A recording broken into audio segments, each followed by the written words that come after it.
જે સૌની યોજનાના એક્સીએનનો જે પત્ર હતો કે બે ડેમમાં પાણી આપી નહીં શકાય એપ્રિલ ને મેમાં મેન્ટેનન્સ માટે કંઈ બંધ કરવાના છે એનું આપણે આયોજન કરી અને સૌની યોજના વિભાગ તરફથી જે લેટર આવ્યો હતો એના અનુસંધાને આપણે માંગણી કરેલ હતી.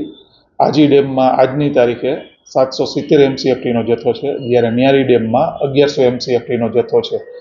આજી ડેમમાં 130 MCFT ફૂલ લેવલથી ઓછું છે, જ્યારે ન્યારી ડેમમાં 150 MCFT ઓછું છે. હવે આપણે માર્ચ એન્ડમાં બંધ થાય અને 1 એપ્રિલથી સપોઝ બંધ કેનાલ મેન્ટેનન્સ માટે બંધ કરે એ લોકો, તો આપણે ઘટ ન પડે તેથી પાછા આપણે સૌનીના એક્સીએન છે એમને માંગણી કરેલ છે કે માર્ચના પહેલા વીકમાં જે આજી અને ન્યારીમાં ઘટતો જથ્થો આપે, જેથી કરીને આપણે એપ્રિલ અને મે માસમાં તકલીફ ન પડે. સૌની યોજનાનું પાણી આજી અને ન્યારીમાં આપે છે, એનાથી આપણે જે સૌની યોજના આધારિત આજી અને ન્યારી ઝોનના જે વિસ્તારો છે એમાં કાંઈ પ્રોબ્લેમ ન થાય તેથી આપણે એ પાણી અગાઉથી જ પ્લાનિંગ કરી અને આજી અને ન્યારીમાં માંગેલી છે.